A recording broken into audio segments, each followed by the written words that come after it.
First of all, any visitors here for the first time, we give a special welcome to. Thank you for coming out. Any with questions or comments, we would love to hear them. So you can let us know what we're doing well and what we're not doing well, and we sure appreciate that. As you say, we're always welcome new visitors. That's what we're all about. We're pretty much the outreach group for the Royal Astronomical Society. Tonight's speakers, we'll have Ellen. Will give us a comet update. Serge will give us a what's up. We'll have a break. And then Alan Ward will talk to us about optical coatings and oilings for astronomical instruments. So I don't think we're talking about gear oils. So yeah, a bit of a compromise. He has been involved in amateur telescope making and particular optics since day one, and he's terrific at it. He is the owner and operator of Moonward Coatings, and a lot of folks in the, though he lives in Sudbury, there's a number of folks here that are very involved in sending him stuff to keep him at least somewhat occupied, maybe not busy. But Alan, we'd love to hear about it. Please go ahead. Thanks so much. Hi everyone again. This talk's going to be in a few different, parts to it, so I'll just get right to it because I know we want to get out of here quick. But yeah, so this talk has evolved for quite a bit, actually about 23 years. And I'll give you a little story about how it all came about. There's actually a little bit of a KW connection to this, particularly in the early days, that I'll get around to. So yeah, so we use coatings for many different things in optics, particularly for astronomy and astronomical instruments, for lenses, for mirrors, for optical filters like zero-free filters. That's all done by using this technology. Okay. I'm not going to talk about how optical filters are built or made, but I'm going to give you a pretty good overview of how mirrors are coated and how we coat lenses and how we do oils. So some oils are now used in lenses to reduce reflections. So we'll get right to it. So this whole science of what we call thin films has to do with the technology that involves what we call high vacuum systems. And high vacuum system is a total different science of its own, and it can change it mentally. The frustrations that it produces is just unreal. I've gone through a lot of challenges with optics, but when it comes to vacuum technology, it wins. It'll beat you. Okay, a lot of struggles. I still struggle with the technology. That's another story. But it's a very fascinating science in its own right.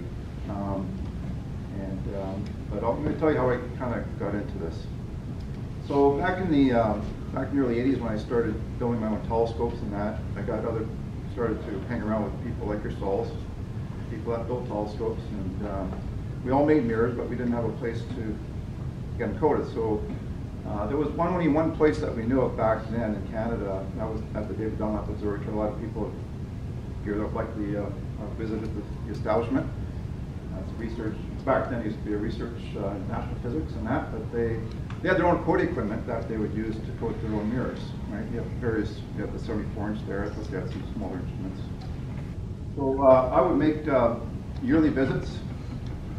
They're almost sometimes twice a year, where I'd round up a whole bunch of Northern Ontario mirrors, and I'd make the pilgrimage down to the David Dunlop, and I made that steel rack with bolts so that we can mount a whole bunch of mirrors on there every time we go down. And mind you, the coatings were just bare aluminum at the time, but it would suffice for a year or two. By the time I would, depending how deteriorated your mirror would become, I just bring it down the next year and we keep on going. So I was doing this for like many years, up until the early '90s, for example.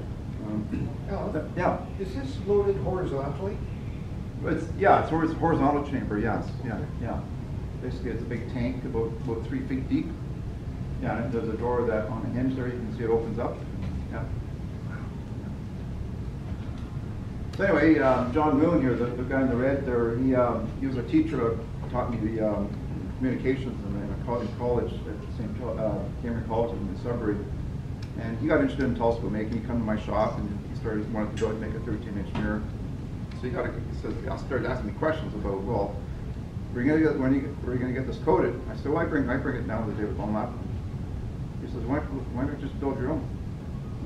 I said, well, yeah, why don't I? Building telescopes, might as well, I had some background in instrumentation technology. That's my background, actually. And so he said, why don't you just back and forth a few things, Okay.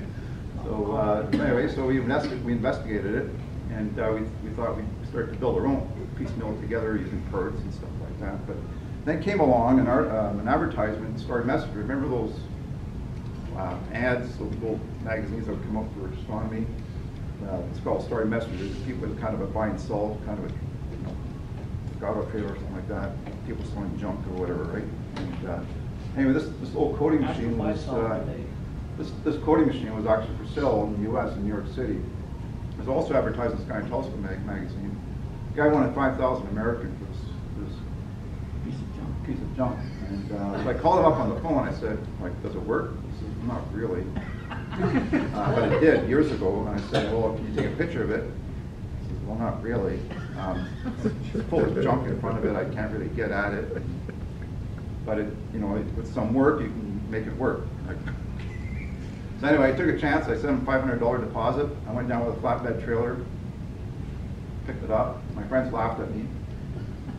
This is what it looked like. Oh, wow.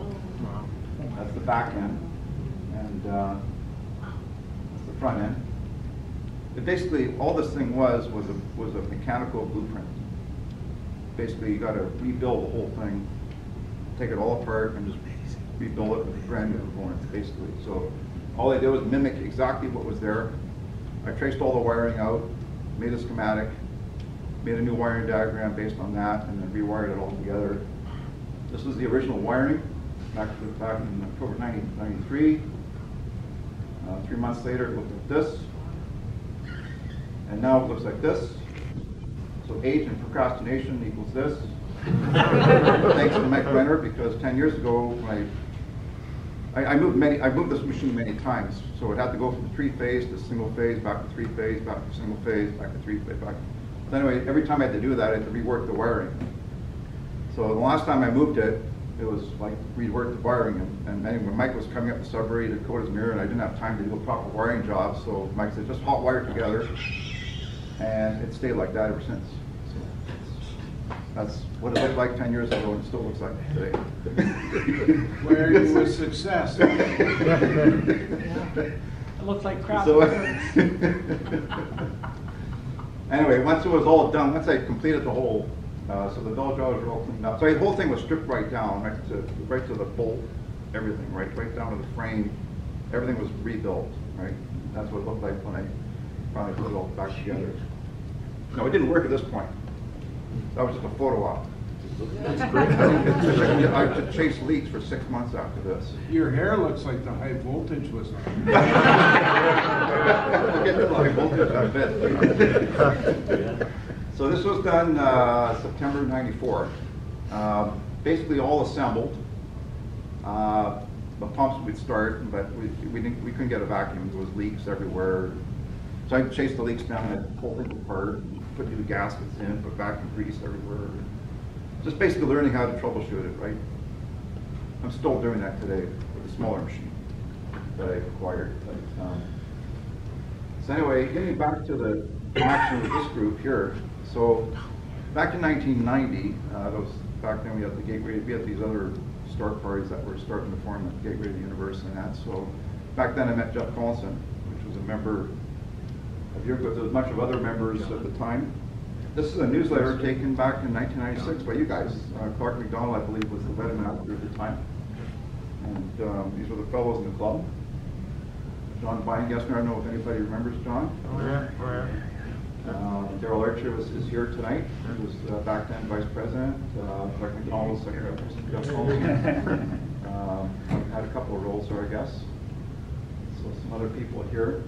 So anyway, so the first person that I once I got the machine all up and running, the first person I contacted about, I had the service now to offer with that console. And so he arranged with John Weingeister to round up some mirrors from you guys. And actually that was the first group of mirrors that I did, was from your group. And that was actually, back to before 1996, that was actually 95. From March of 1995 that John Weingeister brought up a bunch of mirrors. One of them was Jess and some other members. So I came up a year later and I gave a talk at your group. I don't know if anybody was there. Anybody remember that one? Oh, yeah. Was Daryl there? Yeah. Yeah, I think I was there. Yeah. And back then I had, we didn't have PowerPoint. I didn't have slides. I was using overhead transparencies at that time to give this talk. Right? Yeah, I remember that, yeah. Yeah, I had transparencies. Then I went to slides, and in 2003, I gave a talk at StartFast, and that was the first PowerPoint version I gave. So anyway, a little bit of connection there. This is another article. It's, anyway, what I'll do is I'll pass this, this is the newsletter right here. I'll pass it around. You just have to briefly lead us through it. Daryl had an article in here. Remember that, Daryl? Yeah.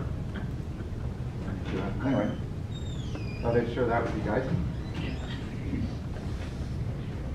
So let's get into it. So 2 parts of the talk. I'm going to talk about what are thin film coatings for and how do they work, and then part 2 is going to be how we actually apply them to the substrates, or the mirrors or to the lenses that we're putting the coatings onto.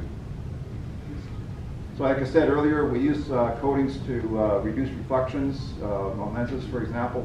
We call it AR coating, anti-reflective coatings, and we also use them to enhance mirrors, or to make mirrors, and also to make optical filters like optical filters, or O3 filters, that sort of thing. But before we get into the other optics, I got to talk a little bit about wave theory a little bit. I'll be pretty basic on this, and I'll use an analogy with water, right? So photons of light travel in straight lines, but in small waves, right? So example would be throwing a pebble in the pond or something. You get the waves migrating out, right? Now the wave is not actually made up of water; it's actually made up of energy, and it's the energy that's moving to the water, not the water.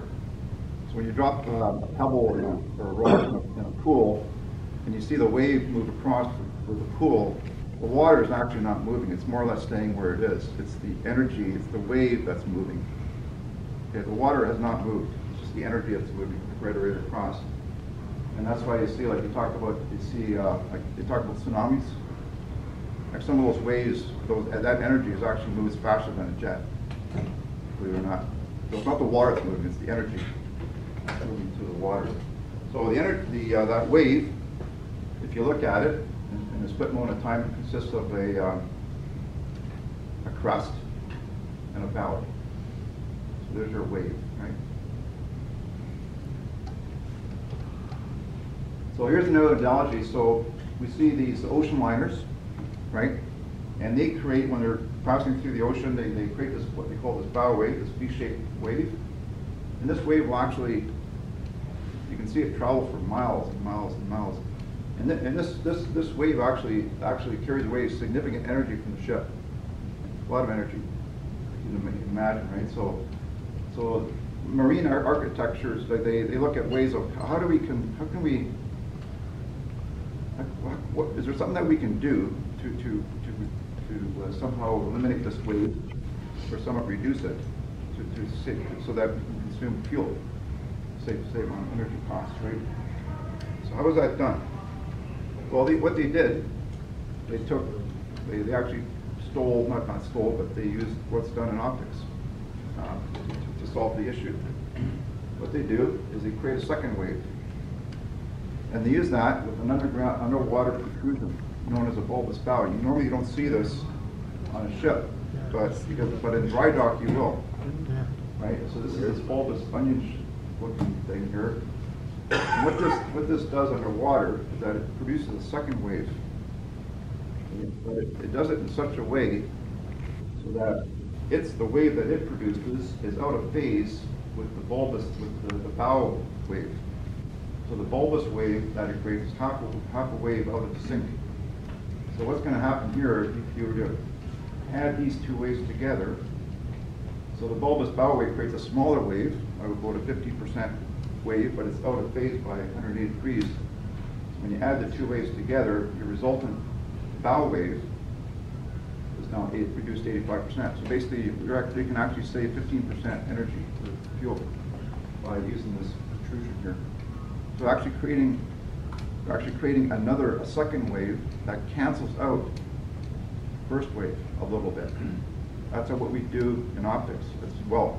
We do the same thing. We create other waves, or even multiple waves. That's why you have multiple coatings. So we're creating all different sequences of different waves, of different wavelengths, so that we can capture all the different colors properly, so we can cancel out with everything, and everything works well. I'm going to show you how that all works. So the best example is to introduce is how, for lenses, right, we want to reduce the reflections of glass. If you look at a piece of glass, right, you can see a lot of glare off it, right? So you can see the light reflected off it and all that, because it reflects a good percentage of light. This kind of shows you what happens with just normal glass. So let's say we got a 100% light bulb here of energy, and we're reflecting it off the air to glass interface. We're going to get immediately 4% reflection right off the top of the glass. The rest of the light's going to go through, but we're going to get another reflection down here, right? So by the time the light goes all the way through the glass, there's actually only about 92% of the light, or the original light, that actually made it through the glass. Everything else was reflected back up. And that's what you see in terms of glare when you look at a piece of glass. Okay? So how can we eliminate this glare? How can we eliminate these bad reflections? Well, we add another reflection using another material.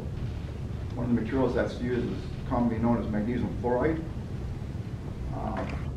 It's unique because it has a refractive index that is much lower than glass. So glass has a refractive index of, like, say 1.5, which is what is known as its density. Magnesium fluoride has a index of refraction of 1.38, so it's a lot lower than glass. So by using a very, very thin film, we can do some magic with this. Okay, very, very thin. Okay, I'm talking like 100 nanometers thick. Okay, it's very, very thin. Okay, quarter wavelength of light, for example.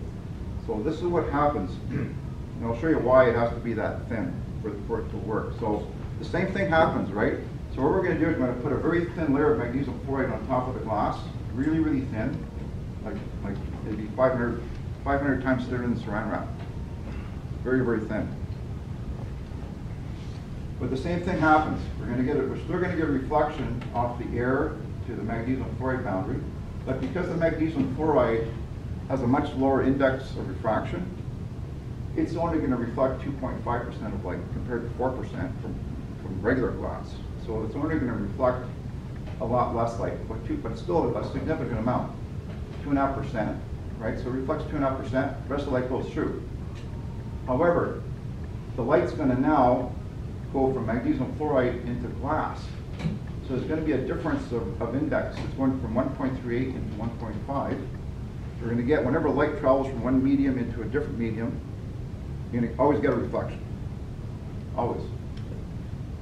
But what happens here is that it's going to come in 1/4 wave, thick, right? And it's going to back reflect out another 1/4 wave. So 1/4 plus 1/4 is half a wave. Half a wave is 180 degrees out of phase. So what we created is a second wave, 180 degrees out of phase with the first wave, exactly what the ship did. Okay? We created a bulbous bow here, in effect. 1/4 wave, 180 degrees out of phase, so these got two reflections. This reflection is 1.1%, that's 2.5%. You add them together, now your reflective is down to 1.4%. That's how much reflectance. Remember the glass was 4% being reflected? Now we're down to 1.4%. Now we're still with one surface now. Now the rest of the light goes through the glass. Now the same thing happens on the other side. So instead of going through the math here, I just said basically once it comes out of the glass, you're down to 97.4%, 97.2%, as opposed to 92% with regular glass. It's quite a bit, right? Al, you got a Yeah, question? Al. Oh, sorry. So go back to your slide, and then this part I have trouble with. So sure, 2.5% is being reflected. Yeah. Then you reflect another 1.4%. But it's out of phase, but it's out of Yeah, phase. yeah, it's Yep. out of phase. So what you see being reflected is only 1.4%. Right. But it still is being reflected. Right. So why do we get all of it going through the glass? That part I don't quite get. The rest has to, because of conservation of energy. Transmission was the reflection, we have to add 100%. Ryan? Yeah. You're Conservation thinking of energy. Yeah, I'm thinking that it's going. Think of it like a marble. where Yeah, people yeah. lots of And like it's particles. balancing, the other one's balancing too, and I you know. don't seem to get because they're out of phase, you don't see Right. them, but they're still wet.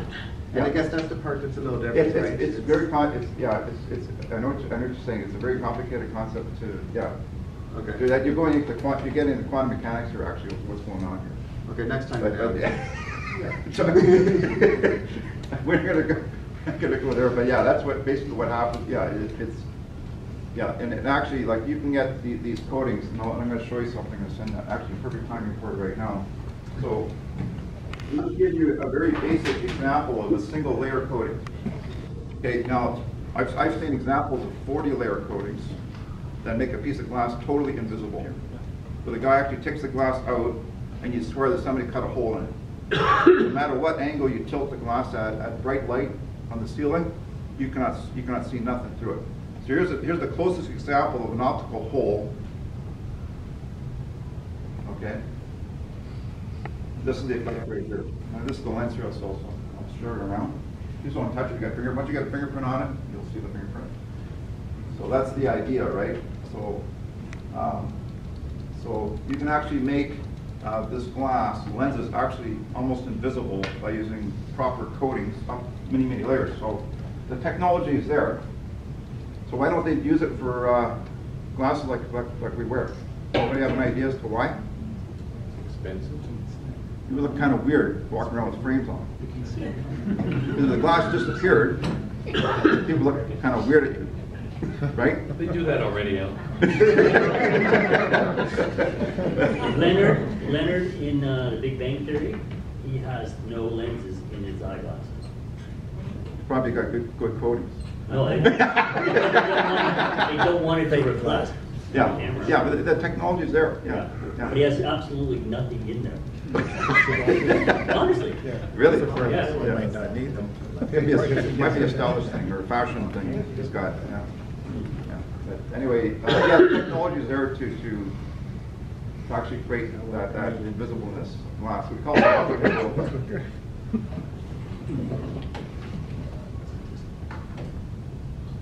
So this is a piece of glass I coated with magnesium fluoride. What I did is I masked out the edge. And you can see it's quite a bit, right? How much glare there is on the edge here, right? And you can see how much clearer it is in the middle. And that was just a piece of plate glass, window glass, what I used. Show the effect. So let's get to aluminum. Aluminum mirrors, how we do aluminum. So we get a mirror coated with bare aluminum like we used to do at the David Dunlop for years. Here's what happens with bare aluminum. So as soon as your bare aluminum is exposed to air, once it comes out of the vacuum chamber, it's exposed to air. So immediately we get this naturally forming aluminum oxide layer that forms on it. It's about 10 nanometers thick, which is actually a good thing in a way because it actually produces aluminum oxide is very, very hard, and it actually serves as a semi-protective overcoat for the aluminum. The aluminum is very, very soft by itself. However, we do get a little bit of loss, about a 3% loss due to that oxide layer. Not only that, the aluminum itself, okay, actually absorbs 10% of energy, of light energy by itself. So basically you lose almost 13% of light. So a bare aluminum mirror, that's basically only reflects 87% light. And that's for a single surface. So if you got a Newtonian, now you're down to 76%. If you got 3 reflections, like you do in a catioptric, only bare aluminum, now you're down to 65%. And I got some charts to show you all that later, but you can see that there's a tremendous loss if you're using just bare aluminum. We need something better than that. So that's why we have something called enhanced aluminum coatings. And I'm going to show you how we can do that. So the same thing with enhancing aluminum. We're going to create some extra waves, right, to help us boost the reflectivity of the aluminum. So what we do is we add what we call dielectric transparent layers are added so that the reflections of each layer all add together to boost the reflection of the bare aluminum by itself. All the light reflecting from the surfaces are all phase shifted 180 degrees except for the cerium oxide boundary layer with the magnet, which I'll show you how that works. So this is what's happening here with an enhanced aluminum coating. We have two, so here we have our this is our bare glass that we start off with, a mirror that you would make at home. And then we add a layer of aluminum, okay, to it. And then we add a thickness of magnesium fluoride, the same thickness that we would put on a lens, about a quarter wave, 100 nanometers thick. And then we put another layer of cerium dioxide. So we have two different materials on top of the aluminum. That's going to do the trick for it. I'll show you how this is going to work. So, first of all, you notice that we have our magnesium fluoride, which is a very low index, 1.38, and then cerium dioxide has a very high index of 2.3. Air has a very, very low index of 1. So let's see what happens if we go through all the reflections of each interface. Here's all light coming through. So the first thing it's going to do is going to hit the cerium oxide boundary, which is a very high index. So right away we're going to get a very high reflection, 34%. Just by that first layer, all by itself, you're going to get 34% reflectivity right off that boundary layer. The rest of the light's going to go through. There's no absorption that goes on here. These layers are perfectly transparent, as seen by the light. Now we're going to go from this material into magnesium fluoride. There's going to be a big jump between 2.3 and 1.38. So whenever you get a difference of mediums like that, you're going to get another big reflection. Not as big, but still pretty high, 13.5%. So already we've done over 40% of reflecting, and we haven't even touched the aluminum surface yet. It's pretty cool. And no losses. No losses have taken place yet. These two waves have added together, right? Because of the quarter wave, half wave, so they add up. Now we hit the aluminum. Aluminum says, hey guys, I want my share out of this. I want 10%, right? Aluminum wants 10% of the energy. Well, there's only like 45% of the energy left from the original. The rest have been reflected already. So now it's only going to absorb, actually, in actual fact, only 5% of the original energy. That's all that's left. It only wants 10% of what it's going to get. So 10% of 50 bucks is $5, right? That's what it's getting, only that. And then, so that gets reflected. The rest gets reflected. So it's going to reflect whatever is that. And so all these add up in phase, as you can see, and now we're up to 95% reflective. So that's where we can get an enhanced aluminum. So now you can, if you want to get really crazy, you can go double enhancement. You put another stack of 3 layers on, like another double stack of the same materials, right? Now you can boost that up to 99%. Get almost close up to silver. That's a double stack. So Help people use silver. silver. We'll talk about silver after. So anyway, that's the way we can improve reflectivities. And as a result of that, this is what happens. So you can see with the bare aluminum at 3 reflections, we're down to 66%. Not very good. For Newtonian, at 76% efficiency. With enhanced aluminum, you're at 90% efficiency with the Newtonian. Much better. Not as good as silver. Silver's at 96% with the Newtonian. Anybody know what the problem is with silver? It tarnishes, it turns yellow, right? Very quickly. So, and the problem is with silver is that there's no method that I've been able to come across to protect it properly by using my process. I've tried everything, all different types of crazy controls, nothing works. And silver is not very durable. It doesn't stick well to glass. I'm going to give you an example of how durable. You can't rub this off. This stuff is like very, very durable. Try to destroy that. Best you can.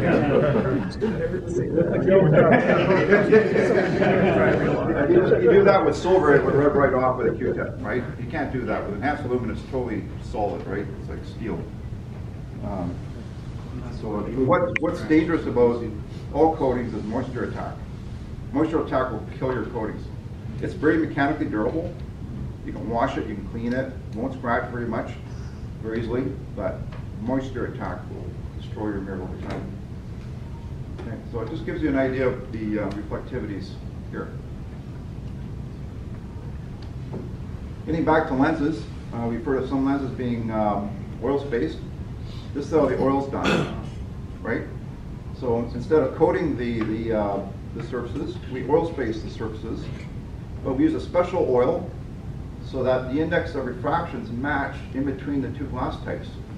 So here's the glass type of my Apple glass here, the three types of glasses. And what you do is you choose an oil, and there's a place in the States that will actually make you this oil at any refractive index that you want, at a big price, right? And you just choose the refractive index that you want, and you sandwich the oil and the lenses together, right? You just basically sandwich them together, and you tape them so that it prevents the evaporation of the oil, and the glasses virtually become invisible, almost. It's almost a 0%. The light going through the three lenses, the internal surfaces are basically invisible. So we're going to demonstrate that. I need a volunteer. Come up. Do you need lights? No.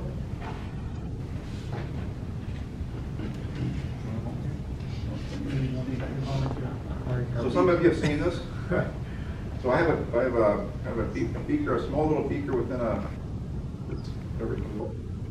And we can see the glass within the glass. Within the. Nothing on your screen. Yeah. So we're going to make that thing inside disappear. This is mint oil. It's not the right type of oil, but it'll work for the effect. So we're just used to pour the oil in the small beaker and keep on going until the whole thing empties out. The whole thing, yeah. Yeah. For the whole thing.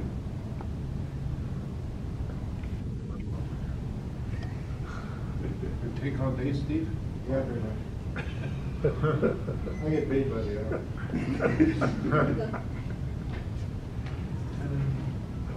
You could all come up and see this afterwards. But I'll look it up so you'll see it. Okay. No?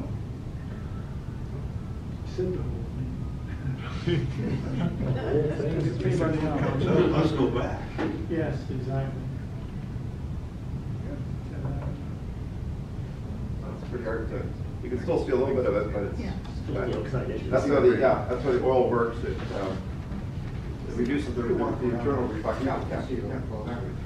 Hold up in front of the screen, Steve. Yeah. Yeah, I'm on front of the projection. There you go. That's pretty good. I think it's a standard focus, but you can sort of make out the outline of it. Yeah. Have a drink. That's a theory. That's a theory, and I'm going to show you how we actually put the stuff on glass. Yeah, I bet.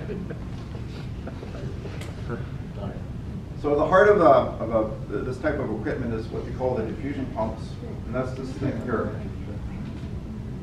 And we call it high vacuum because it reaches down to about 1/millionth atmosphere. It's around the same atmosphere that the space shuttle applied that. So it's basically 1/millionth the pressure that's in the room around us. Okay. So actually, did you know that there's actually 14.7 pounds of pressure per square inch pressing down on the body right now? That's quite a bit of force, right? You know, 15 pounds of of weight. It's pretty quick. Just imagine that on a per square inch. We're all being pressurized by the air, the massive air on top of us, squeezing us. Okay? So we have to get rid of all that air in the chamber, otherwise the aluminum or any other materials will oxidize before being deposited on the glass, so it would be a total mess. So we need we have kind of any air in the chamber at all, or water. So the components of a diffusion pump is basically made up of these, what I call shower heads. There's stacks of these shower heads on top of each other, and the shower heads have holes in them at each stage. And the way this thing works is like this. So this is a 2-stage pump. Might be 7-stage. So basically, it kind of works like a shower in your home. We turn the water on, and the water, right? It's being pushed down. What's happening here is that instead of water, we're boiling oil. We have a pool of oil at the bottom of this pump, and we're boiling it. And because it's in a vacuum already, it turns into a vapor, right? So the vapor travels up the tube, up the chimney, and it sprays out of those little holes that you saw, those shower head nozzles. And it's that these are spraying out at supersonic speeds. And any air that seems to be wandering in here, it gets entrained, it gets trapped, and it gets pushed down back into here where it can escape out this vacuum line here. And the oil basically falls back down and gets reboiled again. So there's cooling coils here. So when the oil hits the side of the wall here, it's cold. So the oil droplets fall back down, they get reboiled, and the whole thing recycles like this. So it basically doesn't suck air out, it pushes air out. Same thing happens in your shower. You turn the water on, the water pushes the air down. The air has got nowhere to go, so guess where it goes? It flutters underneath your shower curtain. See your shower curtain move, even though the water hasn't touched it. It's the air that's trying to escape. So the air is trying to find a place to go. So because it can't find a place to go, it basically finds a way underneath your shower curtain. That's where your shower curtain kind of flutters around. But in my pump here, it has an escape path. There's a pipe here where it goes outside. It goes to another mechanical pump which takes it outside. So the cycle just continually, there's no moving parts to this. It's basically just oil being reboiled and cooled and reboiled and cooled. The air wanders in from the chamber by randomness, okay? And once it gets entrained by the oil, it just gets pushed down, pushed out. So all the optics are mounted in this vacuum chamber. There's the belcher up here. The mirrors are mounted upside down in a rack or a holder, okay? And we have these different feed-throughs here for the electrical feed-throughs, and we got these lightning rods here that we use for producing a glow discharge, what we call a glow discharge. This acts like kind of like northern lights. It basically ionizes the air, and it's kind of like molecular sandblasting. What this does, it actually in a partial vacuum, it basically fluoresces the residual air molecules in there, ionizes the air, and what it does, it bombards the glass with ions to make it actually cleaner than a chemical cleaning would. So I chemically clean the mirrors first or the lenses. What this does, it further cleans the surface of water, because everything in this room right now has actually a thin film of water on it, believe it or not. If you were to take if we had a piece of glass in here or a piece of metal, and we took a blowtorch to it, as soon as you put the flame to that surface, you'd see the vapor or the moisture dissipate from the glass or from the wet metal. Some of you people have worked with soldering, like those soldering torches or whatever, you'll see that effect.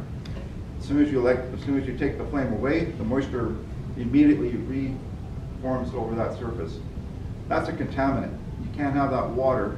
That water is very, very thin, mind you. It's like molecules, atoms thick, right?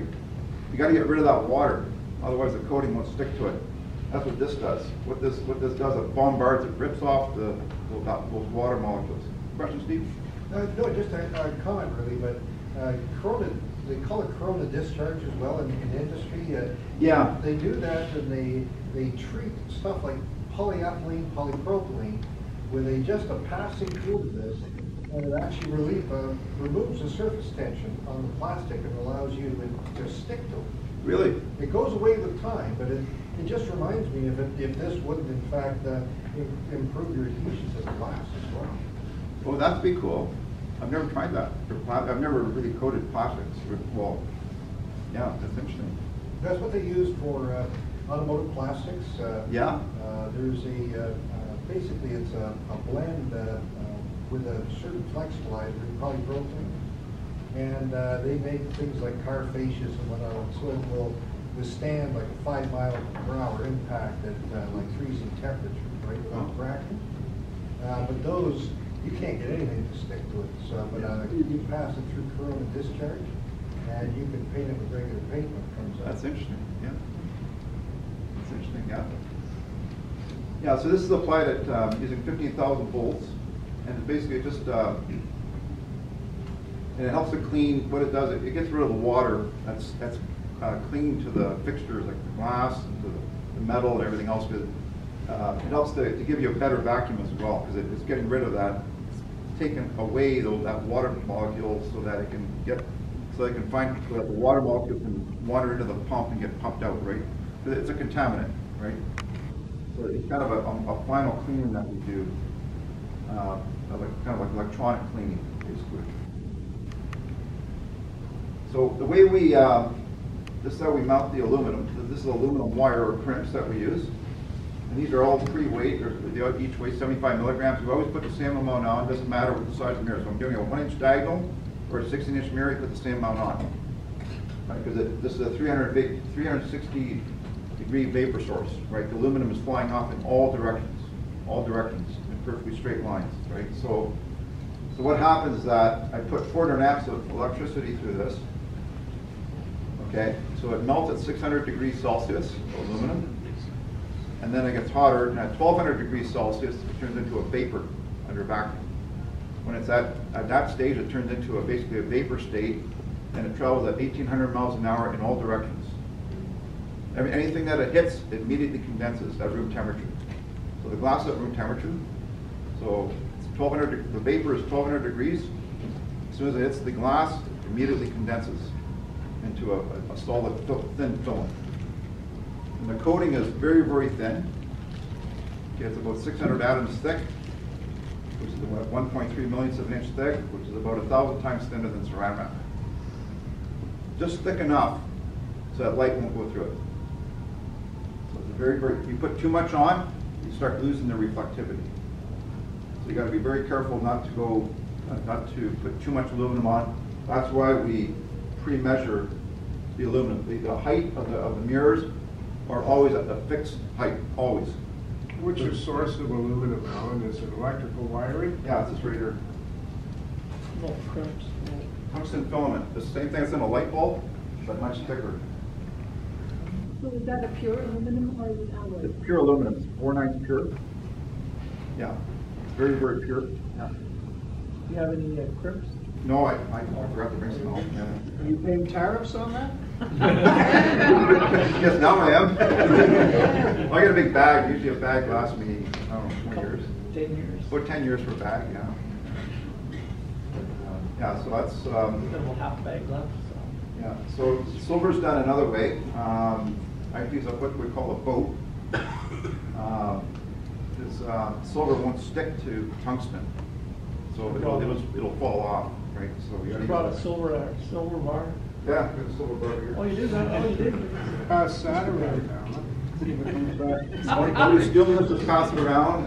So what I do is I buy these silver wafers from the bank in Nova Scotia as a gift. I used to give these away, remember, at your dinner parties, whatever. I cut these up into, I take some bolt chain cutters and I cut this up into 60 little pieces. You take tin cutters. Yeah. You do the work, do you? Yeah. So I cut them up and I put them in here and I evaporate them. Yeah.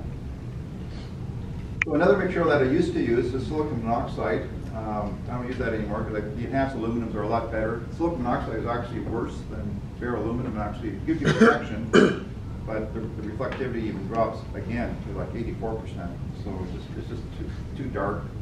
So I stopped using it. I use the enhanced aluminum. It seems to be just as durable and everything. So the enhanced aluminum is done with here's the aluminum here.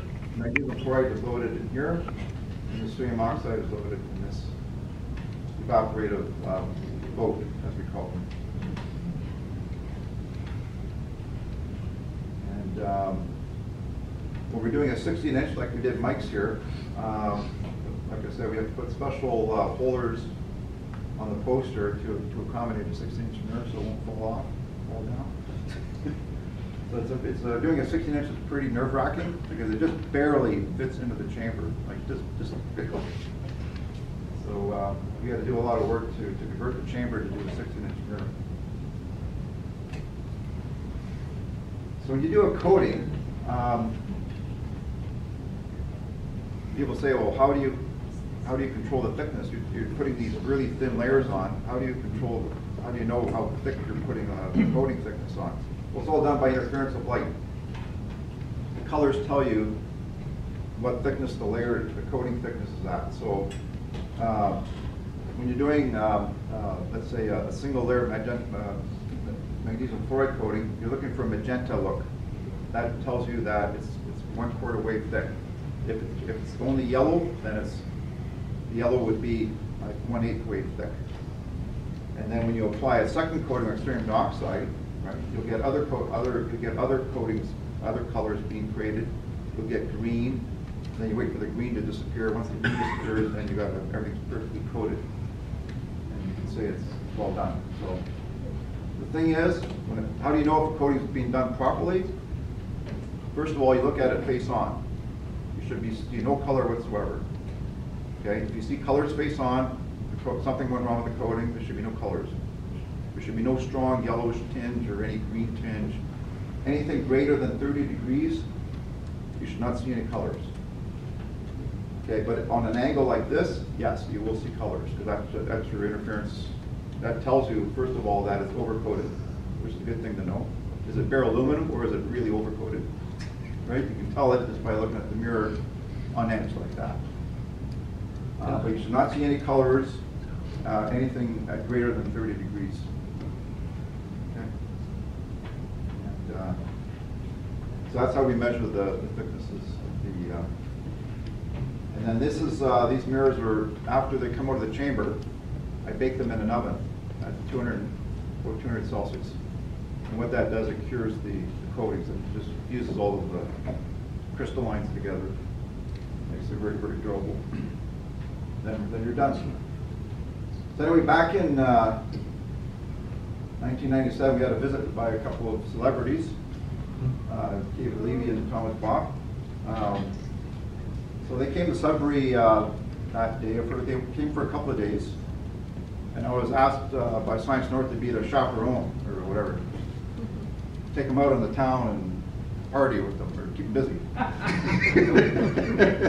So they gave a couple of talks at Science North on their comet discovery experiences and that sort of thing.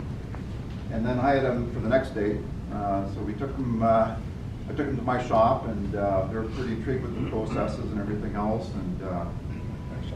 And then we took them out to the bars, and they saw lots of snow. Yeah, they like Thomas Bopp from Arizona, right? He's never seen snow before. In Sudbury, like, we had these 7-foot snow banks. And we got actually pieces of equipment, like we got special snow machines. We got special machines that will take a whole snowbank and like here to that wall, 7 feet high in one scoop. We'll take the whole thing, the whole snowbank, lift it up and dump it into a big truck on the other side of it, like they did. So anyway, Thomas Bopp saw that, he just freaked right out. He's never seen that in my life. So yeah, so we had a good time. So that was, and everyone knows that Thomas Bopp passed away this year. Yeah. That was in, I think it was in January or early this year. It was in Strand Tulsa magazine. I forget which article, but yeah, we had a lot of fun. So after this visit, David Levy sent me a mirror to coat, a little 3-inch, one of his private possessions there, a little 3-inch mirror that he had coated. And I met him again back in at Starfest when I met Mike for the first time at Starfest. I gave another talk on coatings, And at the same time, David Levy was there. So we ran into each other again at that time. And Carol met David Levy a couple of years ago in London. Yes. He was in London a couple of years ago to give a talk. And I gave a copy of this picture to Carol to share with David. So he was kind of He was very happy to.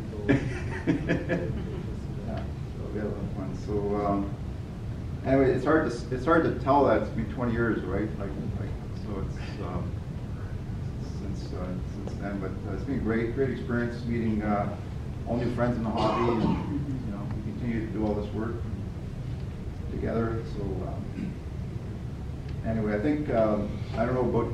Probably there's not enough time tonight, but I think Peter's got a follow-up talk that he has. I thought probably we could give it another time, I think.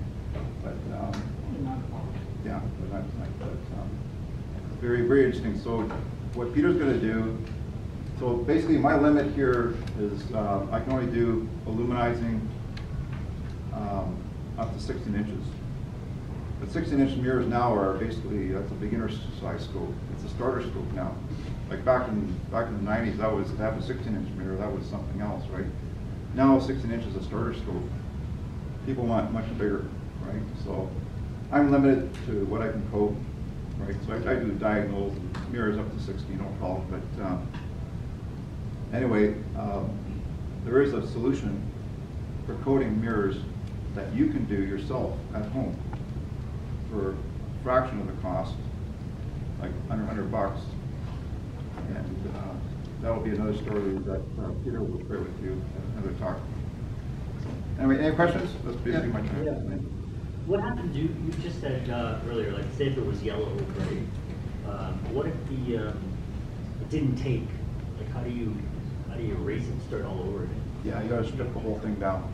And how do you strip it then? Ferrochloride. When you use a chemical? It's a chemical.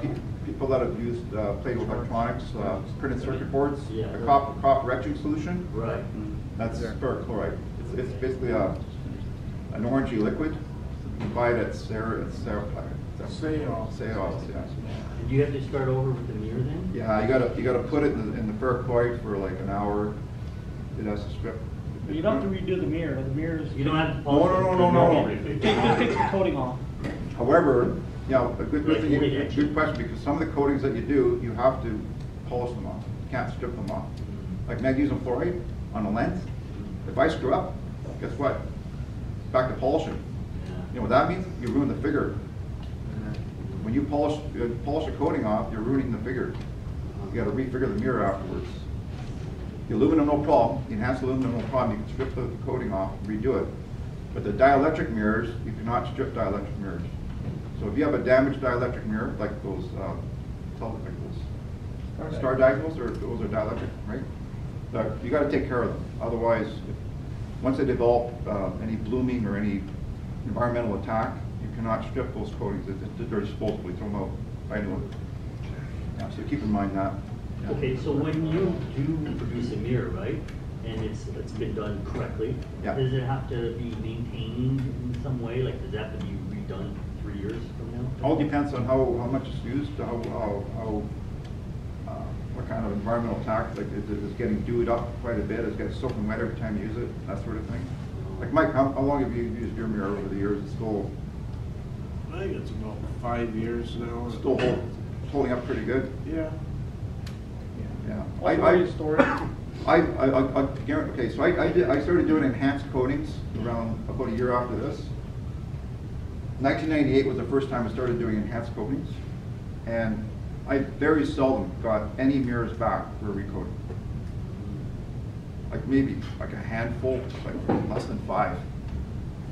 Over 1,000 mirrors that I've done, right? I've only had 5 returns. One of them was just dusty. There was nothing wrong with it. Things just needed a clean. Right? Because that's the thing about these enhanced coatings, they get dirty very easily. Right? Because the interference effect, just like eyeglasses, right? When you got coatings on your eyeglasses, they get dirty very quickly, right?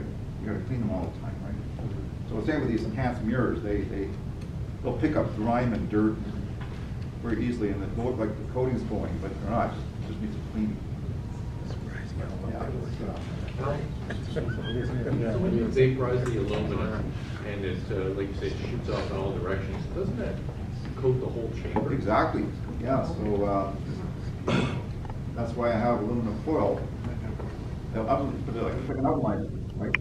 So I put aluminum foil on the inside so that it keeps the glass always clean.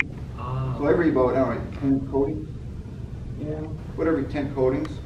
The coatings will build up on the walls, and then they'll start to impact them because they're, as the coatings build up, they start to act like a sponge for water and air.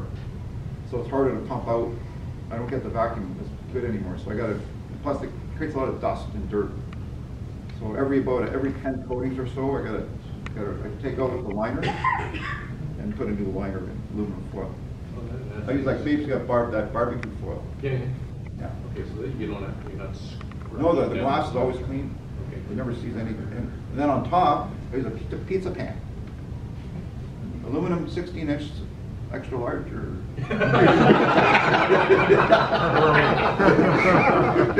Yeah, I got a couple of pizza pans. Actually, it's actually an 18-inch. Well, it's extra large, sure. Yeah. Yeah, I put a pizza pan on top, so it prevents the top of the. I got no liner on the top, so I use a pizza pan instead. It's imagine what you can buy at Six and Scopes. Like the kitchen department at the hardware store, half my machine's built with that stuff. Like it's just incredible stuff. Like little fixtures, anything, right? Kitchen gadgets, right? Use that for optics big time. Yeah. Well, when I was up at your shop there, I was the guy who was lugging up the hot water from the cooling. You started out with this amazing, like a refrigerator on its side cooler that you use full of ice. Yeah. And then you fill it up with water and you draw that ice water from there and it comes out hot. Yeah. And I was dragging up 5-gallon pails of hot water every few minutes. Yeah. How much power do you use in this? Because it seems an enormous amount of power. Yeah, it does, right? But it's actually not charged. Like, the thing is, when you get billed in the mail, your hydro bill, you're not being charged how much power you use. You're charged by how much energy you use. Kilowatt hours, that's where you're being charged. I put 400 amps of current. I'm not charged on the current that I'm using. I'm charged on the energy. So, like, yeah, I use a lot of power, but it's for a split instant in time. Right? I'm using it for it's on for maybe 5 seconds. Right? So power times time, energy. I'm not being charged by how much power I'm using. I'm charged by how much energy I'm using, which is kilowatt hours. That's what your bill is based on. So I use a lot of power, but very little energy. But the pump down process, though, that's what was generating the heat for all that water. Yeah, so basically, okay, so the diffusion pump's 600 watts. 600 watts for a diffusion pump. Okay, the aluminizing is basically nothing. It's just 5 seconds, like 400, nothing. I'm using 1.5 horsepower, basically 1.5 horsepower mechanical pump. So what's that? 740 times 3, 740. So 2,100 watts. So I'm at 2,700 watts. So let's say 3,000 watts for an hour and a half. I think the air conditioner to keep the shop cool was easy. I think my air conditioner, yeah, exactly. My air conditioner probably is drawing a lot more power than my machine. My machine's only on for like an hour and a half, but intermittently, some things, like some pumps are turned off. I turn on one pump, I turn on the other. So at any one time, like I'm using very little energy. Like it's very little. Like it doesn't even make a dimple in my hydro bill. No, it doesn't. Water bill, yeah. That's why like I got, Ellen's got a big deep freeze, I got one. I still have my mother's freezer for water, right? So I got lots of blocks of ice. So I put all the water in a cooler and we recirculate the water. So keep it cold. We'll pump that to cold all the time, right? So if you have any coatings, send them in the wintertime. Oh yeah, I love it.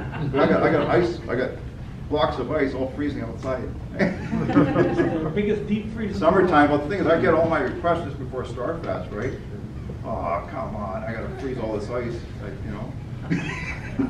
You gotta go through a lot of ice, yeah, because the water temperature in Sudbury is not cold enough for, like the top water is at 15 Celsius. It's not cold enough to keep the pumps cold. The pumps have to be at like 8 degrees. You'll get a winter discount. Oh yeah, well, ice is free in the wintertime.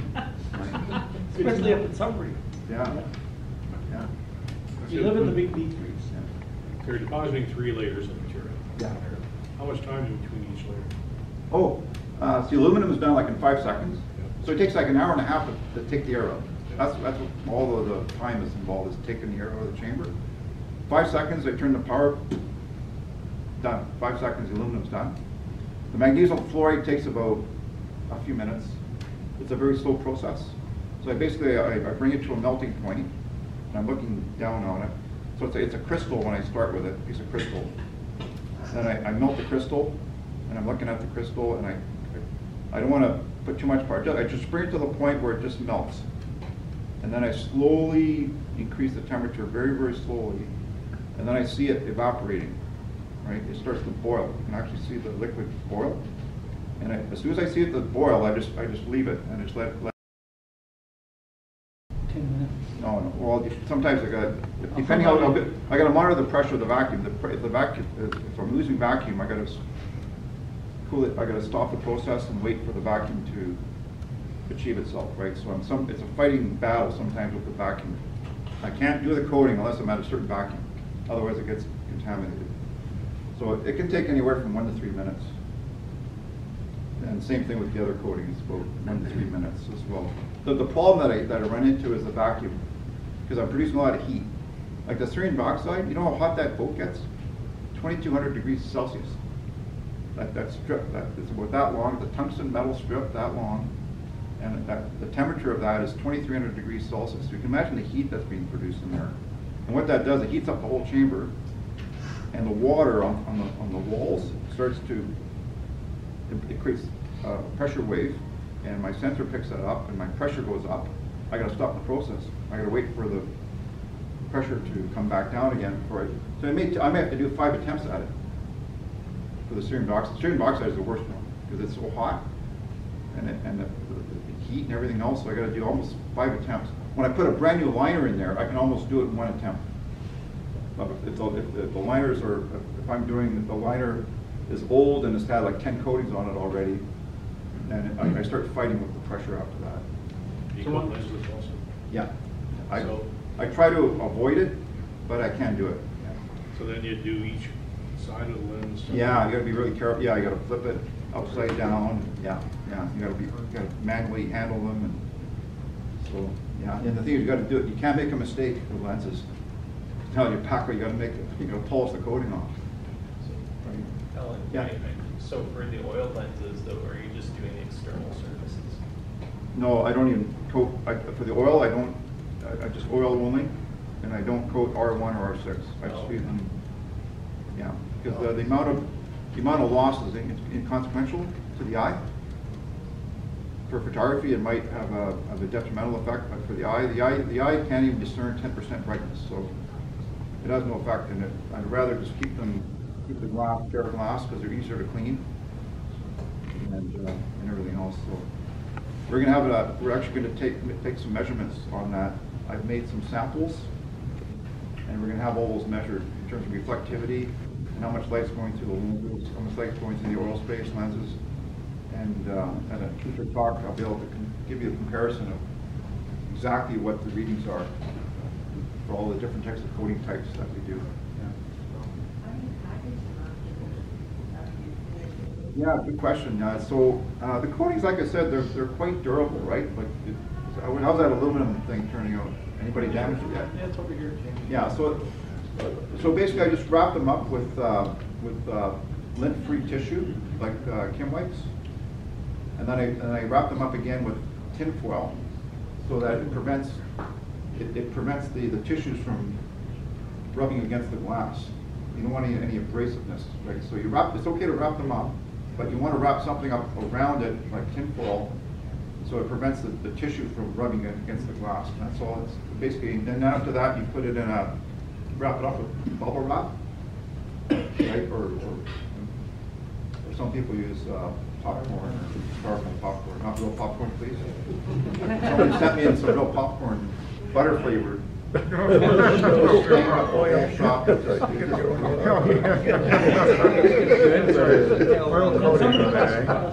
yeah, some guy sent me, tried to coat his mirror with aluminum spray paint. Whoa. And we had to use hydrochloric acid to remove the paint. Alan, were you just basically What? were you just self-taught this whole process? Yeah, basically, I had a book, I had an old book written in the 50s that kind of like, it was kind of outdated in terms of technology, but it was, the principles were there. But yeah, basically, the coding part, basically self-taught, yeah. That's cool. Yeah, well, I got, insight, kind of like little insights here and there, but I didn't have a mentor. I had no mentor, like I did with optics, right? I'm fortunate that I was able to advance as a young kid because I had a mentor that taught me everything about optics, but with the coatings, I kind of learned on my own sort of thing. Yeah. Now, did I hear through the grapevine there's like 4 places in Canada that do the same thing as you do? Is that correct? I don't know. I know Norm Fulham, he can do up to a 60-inch. Only bare aluminum. But I think it's the only bare aluminum. He can do protected aluminum, not enhanced. He does protected aluminum up to 24 inches, I think. Using silicon monoxide. I don't use silicon monoxide because, like I said, it's too dark. He can do, his big mirrors are all protected aluminum, but Yeah. he can't control the thickness. Yeah, I questioned because Eldon got his 29-inch mirror coded by Norm, and it was claimed that it was protected aluminum, but we saw no interference color on it. And it only lasted basically a year. So that tells us that it was, I think he has a, What's that? it's very difficult to control that, unless you can see that interference color, there's no way of knowing, right? So he's just doing a timing thing. You can't just do a timing thing. You can't just put on the filament for like 2 minutes and hope that you're gonna have enough. You got to see it, right? Yeah. And he has no window of looking into his chamber to see if the protected aluminum is actually formed on the coating, right? I don't know about the others. Like I'm limited. I can only do up to 16 inches. Like I said, nobody knows the mirror. So did you pay the $5,000? Oh yeah. You did, eh? Yeah. Well, that was American. Yeah. That was 8,500 at the time. That was 8,500 Canadian. Not only that, I paid to make it work, or I did investment of about $15,000 altogether before I turned on the switch to see if it would work. So I invested a whole year of labor and money, not knowing if this thing was ever even going to work. Like when you're young and foolish, you'll do anything.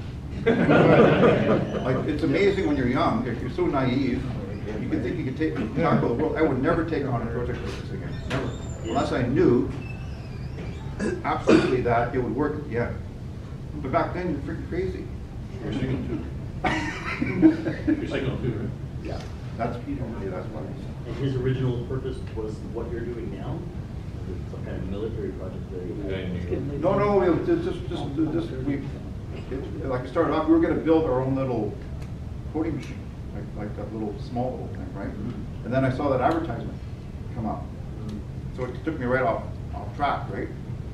Now that little coating machine, now it's haunting me big time now, because now I tried to rebuild it for Stolfing, and it failed the day before I left. It's worked ever since I've had this little coating machine. So after I built this, I acquired a small little machine from Cambridge College. It'll do a 10-inch mirror, right? And it's worked great. When I had the fire in 2005, I used the little coating machine as a backup to do bare aluminum for people, right? And it's always worked. I never use it because once I got this thing back and running again, But this little machine has always worked, all the time. So I made a nice electrical panel for it. I'm going to bring it down to Stolfing. They're all waiting for me. They had a bunch of people bringing mirrors. It was just a big show, a big exhibition thing. Ellen and we pumped it down, tried to pump it down 2 days before we left for Stolfing. Wouldn't work. Couldn't get back. We troubleshoot it till midnight for 2 nights in a row. Couldn't get it to work. So we tried everything. We took the pumps apart. We took the valves apart. We took this apart. Now it's got a complete plumbing job. We have to take out all the O-rings. We looked at the O-rings, they're all deformed and dried out. Obviously, shouldn't have that there, so that's our next step right now, is to replace everything. But yeah, like, it's just, yeah, it's, now you start pulling more hair out now, so, yeah. Are you busy all the time then? Yeah, Yeah. yeah. That's good. I mean, I live in my shop, as you know. It's, like, so I got a full-time job, but I come home, I rest a little bit, and then I back in the Wait shop. for him to get away from his Well, mother. Alan's also got a hot sauce on. Hot sauce, yeah. Tell us about your hot sauce. Oh yeah, I should have put the right picture of a hot sauce in there. Yeah, that's actually. You think this is a conversation piece in my shop? Come see my hot sauce collection. Yeah. Also the artwork. Yeah, I got some really nice artwork in my shop. Pictures. There's a lot of distractions. But hey, listen, a lot of people here. Raise your hand if you're in my shop here. Yeah, there's a lot more, but yeah, I really encourage. Well, Carol's going to come up soon. He's making a 16-inch tube 3.3.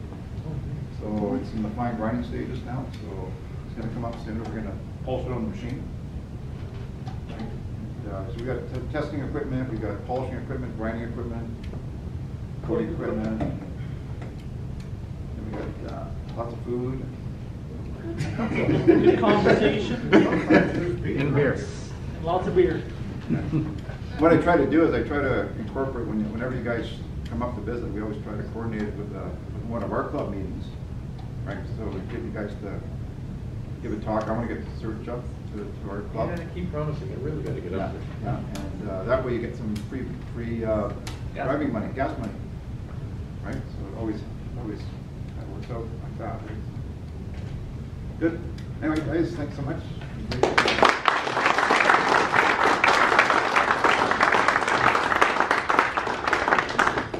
Thanks very much, Alan. Thanks.